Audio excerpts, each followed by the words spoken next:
Bismillahirrahmanirrahim. Assalamualaikum warahmatullahi wabarakatuh. Sahabat PSM dimanapun kalian berada, bertemu lagi bersama saya Naza Putra. Pada kesempatan kali ini saya akan bercerita sebuah kisah yang dikirim oleh sahabat PSM yang bernama Beben. Sebelum saya memulai cerita kali ini, seperti biasa, bagi sahabat-sahabat yang baru mampir di channel ini, saya ucapkan salam kenal. Jangan lupa tekan tombol subscribe beserta lonceng notifikasinya agar kalian tidak ketinggalan cerita-cerita dari podcast Suara Misteri. Follow juga Instagram kami @podcastsuaramisteri. Bagi sahabat-sahabat yang sudah subscribe dan follow, saya ucapkan terima kasih banyak. Jazakumullahu khairan. Semoga kebaikan dari sahabat-sahabat semua dibalas kebaikan yang berlipat oleh Allah Subhanahu wa Ta'ala. Bagaimana ceritanya? Yuk simak cerita berikut ini.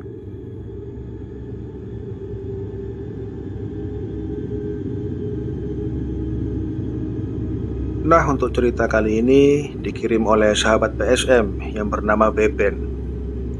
Beben ini asalnya dari Nusa Tenggara Barat, dan untuk beberapa tahun terakhir dia tinggal di Surabaya untuk kuliah dan bekerja. Ini adalah cerita pengalaman Beben yang kedua yang dikirimkan ke podcast Suara Misteri. Mungkin bagi sahabat-sahabat ada yang belum mendengarkan cerita Beben yang pertama, bisa dilihat di episode yang keempat, yang pada saat itu Beben menceritakan bahwa dia terkena serangan dari penghuni rumah hantu yang ada di Surabaya. Dan untuk cerita kali ini adalah pengalaman Beben ketika berada di tempat kerjanya. Waktu itu di sekitaran akhir tahun 2017, ada sebuah tempat makan atau pujasera yang baru buka di daerah Surabaya Timur. Dan Beben ini menjadi salah satu karyawan di pujasera itu. Dia bertugas sebagai cleaning service. Dan setelah beberapa bulan Beben bekerja di tempat itu, karena di pujasera ini kekurangan anggota security, dan dilihat postur tubuh Beben ini yang tinggi besar, diangkatlah Beben menjadi security di pujasera itu. Dan di bagian security ini mengharuskan Beben untuk bekerja shift-shiftan. Ada shift pagi dan ada shift malam. Dan pada suatu hari Beben ini mendapat jadwal untuk jaga shift malam. Dan setiap malam anggota security ini diwajibkan untuk kontrol seluruh area pujasera. Nah, pada malam itu setelah Beben ini kontrol area, Beben ini coba-coba untuk mengambil gambar di setiap sudut area pujasera menggunakan salah satu merek HP yang bagus dan canggih pada saat itu. Dan alangkah terkejutnya Beben waktu melihat hasil jepretan tadi, dia melihat ada sosok perempuan dan laki-laki yang berada di lantai 3 pujasera itu. Padahal pujasera itu posisinya sudah tutup. Dan ketika tutup, lampu pujasera ini seluruhnya dimatikan. Jadi di dalam pujasera ini kalau malam gelap gulita. Dan kejadian berikutnya terjadi saat Beben kembali mendapatkan jadwal shift malam. Nah, di pujasera ini di bagian depan, tapi masih dalam satu gedung, itu terdapat sebuah tempat hiburan malam atau biasa disebut klub malam.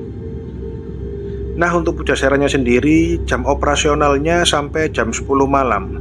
Jadi jam 10 malam ini pujasera itu sudah tutup.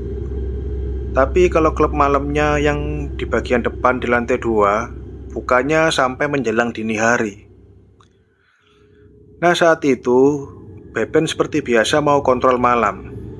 Dan ketika Beben baru saja masuk ke dalam pujasera itu, dia merasakan hawa yang sangat panas sekali. Beben ini bingung, tidak seperti biasanya di tempat ini seperti ini. Panas sekali. Dan setelah selesai kontrol, Beben pun kembali ke pos security. Nah, singkat cerita, setelah menjelang dini hari, klub malam itu tutup. Tamu-tamu sudah pada pulang. Beben melakukan kontrol kembali. Dan Beben ini sangat terkejut juga. Suasana di dalam pujasera ini menjadi normal seperti biasanya. Beben ini terus berpikir, apa hawa panas ini efek dari adanya klub malam di lantai 2 itu? Singkat cerita, setelah beberapa waktu Beben bekerja di Pujasera itu, Beben ini resign dari Pujasera itu karena sesuatu hal. Dan selama Beben ini menganggur, Beben ini menaruh lamaran di beberapa tempat. Dan gak lama setelah itu, Beben mendapat panggilan kerja di salah satu kampus swasta di Surabaya Timur. Dan Beben pun akhirnya bekerja di kampus itu kembali sebagai security. Nah, pada suatu hari, Beben ini mendapat jadwal jaga shift malam.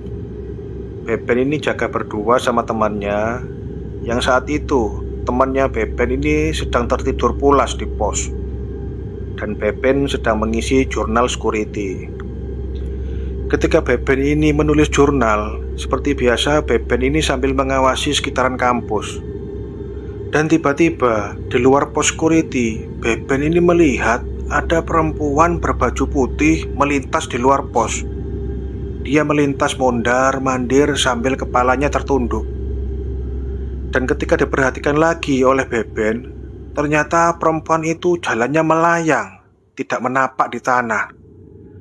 Dan si Beben ini semakin merinding dan berkata dalam hati, "Jika kamu ingin menemani saya kerja, silakan, saya tidak pernah melarang.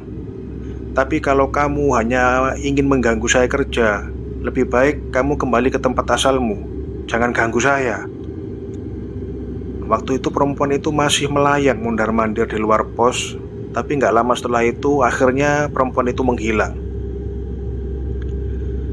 Dan kejadian berikutnya masih di tempat yang sama. Ketika itu Beben mendapat jadwal shift malam. Ada teman dari Beben yang namanya Bagus. Dia main ke tempat kerja Beben malam-malam untuk sekedar ngobrol. Kalau kata orang Surabaya biasa disebut cangkruan. Nah, si Bagus ini terkenal punya kebiasaan yang jahil, yang terkadang kejahilannya itu sampai membuat orang marah. Malam itu, di dalam pos security, si Bagus ini memutar lagu Lingsir Wengi dari HP-nya. Dan ketika mendengar ini, Beben langsung menyuruh Bagus mematikan. Tapi namanya Bagus ini orangnya jahil, bukannya dimatikan, tapi Bagus ini malah menambah volume lagunya sampai full. Dan semakin merindinglah si Beben ini. Dan gak lama setelah itu, tiba-tiba hawa di sekitaran kampus itu berubah menjadi merinding. Dan Beben melihat ada sosok anak kecil di luar pos. Beben ini berpikir, ini anak siapa malam-malam begini? Dan setelah diperhatikan lagi oleh Beben, ternyata anak kecil itu sosoknya mengerikan sekali. Dan dia berkaki buntung, sedang berjalan-jalan di luar pos. Beben langsung semakin merinding dan langsung mematikan HP-nya Bagus dan marah-marah ke Bagus. Tapi bukannya merasa bersalah, Bagus ini justru malah tertawa. Nah, cerita inilah yang dibagikan oleh Beben kepada podcast Suara Misteri. Semoga kisah ini bisa diambil hikmah dan pelajaran oleh sahabat-sahabat semua. Bagi sahabat-sahabat yang punya pengalaman mistis dan ingin diceritakan di podcast Suara Misteri, silahkan kirim cerita kalian ke alamat email podcastsuaramisteri@gmail.com. Saya berterima kasih kepada Beben yang sudah bersedia mengirimkan ceritanya kepada podcast Suara Misteri untuk yang kedua kalinya. Mohon maaf kalau ada salah-salah kata. Wassalamualaikum warahmatullahi wabarakatuh.